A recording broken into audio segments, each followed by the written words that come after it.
Chuck, looking like Ron Burgundy tonight. Thank you, President. Hey, you know what? Speaking of that, this game, that escalated quickly. You kind of look like Ron. Did he say like I look marvelous? No, you look like Ron Burgundy. Who said that? Like what does Ron Burgundy say? He got a couple famous lines. Yeah, it's like, that escalated quickly. That got out of hand fast. Yeah, and speaking of that, it certainly did tonight in Detroit. Let's see the highlights. What do you say? Orlando took the opener. Dusty May. Never trailed. Went wire to wire on him. Hey, thanks for coming on the podcast, Dusty May. Yeah, he was great. He was really good. All right, Pistons trying to tie things up. 1-8 matchup. And Kenny, were y'all in the tournament? Look at Cade. Oh, the block. Yeah. On Banchero. Y'all won the tournament. We won the NIT. Yes, we did. Not in tournament. Yep. Who won NIT? Auburn in did. tournament. Thank you. Look at Cade dunking on the other end. They're up by 7. We're number 68. Jalen Suggs had himself a solid first half. Had 15. 69. I'm sorry. 69. No, I'll give y'all 68. Y'all would have beat one of the players. Banchero. Ooh, now get off me, little man. Just a 1-point game. Yeah. Then it escalated quickly. Yeah, when the second half rolled around. Cunningham. Game was tied at 46 at the half. Ben Wallace. Yep. Detroit comes out. First run was 11-0. Okay, to give them a little breathing room. And one. But that run would eventually grow to 30-3. He might be a legit 6'8", though. Who? Cade Cunningham. He's a big kid. He better worry about the other scores stepping up. Duncan Robinson for 3. I'm not worried about Cade Cunningham. I'm worried about Oh, give me the candy. Asar Thompson, one of the best defenders in the game. Don't chase him. Zeke liking it.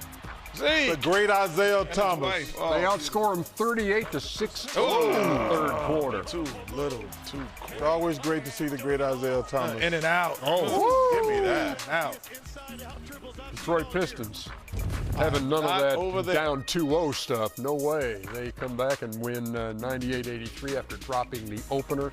And they got to go down to Disney World now and see what happens. Yeah, yes they do. That snaps an 11-game home losing streak. What's the last year they won? Postseason 2008. Last time they won. That's crazy. That's a crazy game. stat. I think I was a Piston. Hey, here's Lisa Salters with Cade. What was said in the locker room to cause what you guys did in that third quarter? We got to do a better job, keeping them off the offensive glass, continuing to keep our defensive intensity up and getting out and running and just executing. I think we did a lot better job of that second half. JB had some words in the locker room. I think that lit a fire under us to, even press even more and, just separate ourselves. He does a great job at doing that. To say the right things that, to get us going. No more of my bads. It's like they're out there hustling, getting offensive boards on us, and there's too many of them. We was able to find that little spark. When we play defense at the level we're capable of, it triggers everything for us. We can be an elite defensive team, a disruptive defensive team that pushes and gets us transition easy baskets, and that's what we did. I think the term is overmodulated on that, Mike, but you got the gist. 98-83 is your final. I think you saw that Cade had 11 assists. That was important. He only had 4 the last game. Well, you said 11 today. Yeah. That's a good call. Yeah, thank you. The other thing, remember we talked in the pregame show about that points in the paint from game 1 when Orlando crushed them 54-34. Tonight it was 54-34 the other way, and Detroit ties the series at a game apiece. Still, they've lost the home court edge as they head to Orlando. Lost the home court edge, but they found themselves. I thought they, being a #1 seed, you're coming into the playoffs. There's a lot of expectations for the first time in Detroit, and you went back to it. They hadn't won a playoff game in 11 straight times at home. But there's a great expectation. I think that we're a little overwhelmed. And now they've kind of settled in to what they have been doing during the regular season. This is a team that they have a lot of defensive prowess, but they have to win the matchup between Tobias Harris and Duncan Robinson and Asar Thompson when they're on the floor. They have to win those matchups. To me, Orlando was satisfied with the Game 1 win. You know, they played with them pretty much even the first half, but then when Detroit turned the pressure up, Orlando just kind of said, you know what, we're going to let you guys do what you do, and that's why they went on that 30-3 run. They're happy with, you know, still in the first game. You know, most teams with the killer instinct going to say, okay, we got number 1, let's go get 2. So, again, they were satisfied with the Game 1 win. I think Game 3 would be much different in Orlando. Yeah, I agree with Shaq. I think they just like, okay, we got our split, because they didn't even try once halftime. They came out mentally like, let's don't just give up. Then when that 11-0 run, yeah, that was over. But it's very simple. Who's going to help Cade and Jalen Duren score? It's very simple. Orlando, to me, have more weapons. And Kenny said, it's got to come down to Thompson. It's got to come down to Tobias Harris. Who else? Robinson. Duncan Robinson. You got to score. The NBA Today game is you just can't win by playing defense. You got to score.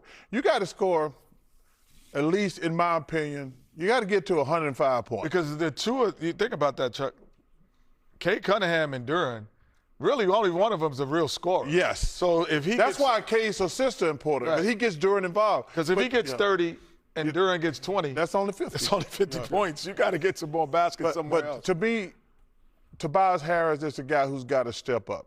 He's a veteran. He should go in with the mindset, I got to get 20.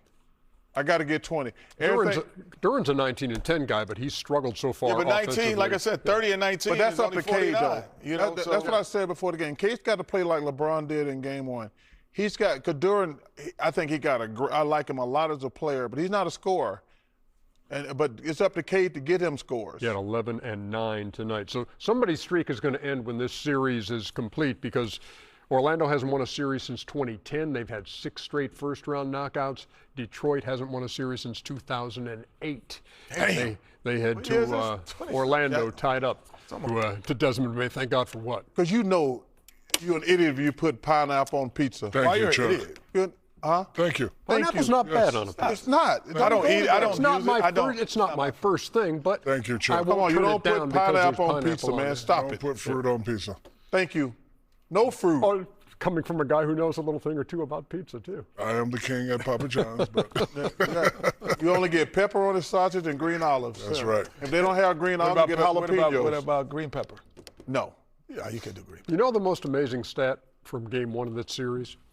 What's that? 54 to 34 points in the paint for Orlando over Detroit. Detroit number 1 in the league with 58. They had 34 in Game 1. That surprises me. Yeah. Because they only got really one big guy, Duren, and Orlando got a bunch of big guys. So I was surprised. But, Ernie, you know, I said a couple months ago, I'm worried about this Pistons team. I says, if you look at their team, Cade's a stud, Duren's a stud. Who are they third and fourth scorers? I says, I don't know if they can and Cade had 37 the other night. 39. And Duren didn't have a normal Duren game. I still don't know. Now, I'm not saying this series is over, but I'm talking about going forward. I don't know if they can score enough, because you're not going to hold the elite teams to 100, 105. So I wonder who's going to step up on their team. Because I asked Kenny this. Kenny, who you think the 2 guys on the Pistons got to step up and score? That's a very good question, because it will lead to what the pictures I want to show. But I think it's going to have to be Thompson and Tobias Harris. You know, those 2 guys have to get to a point where they can be consistently in that 15 to 20. Oh, some pregame pictures. Pregame pictures. Now, see, when I'm ready to run, they don't ready. See what I'm saying? They don't run. We didn't know you were going. Anyway, you don't know. You're just not going to do it. But anyway, well, I always say you have to win your matchup. And come on, Shaq. All right, I know what he's going to do. So you got to touch that board. I see you over there looking. You have to win the matchup. And right here, on the defensive end, they do a good job defensively. So can we get the tape to run? So defensively, they get the ball away from Paolo. And in transition, right here, this is where Thompson has to win every battle. In transition, he has to either score or be the one finishing. Right here, freeze it here. This is in a transition.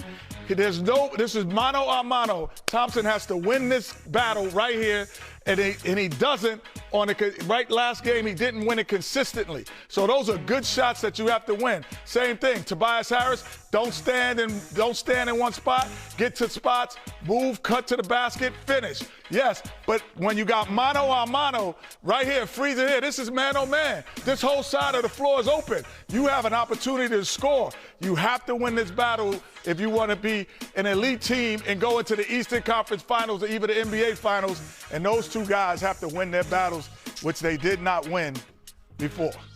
Jalen Duren, by the way, 8 points, 7 rebounds, just three of 4 from the floor. I do want to hear what you have to say about Duren's performance, but first, let's listen to Jalen Duren ahead of Game 2.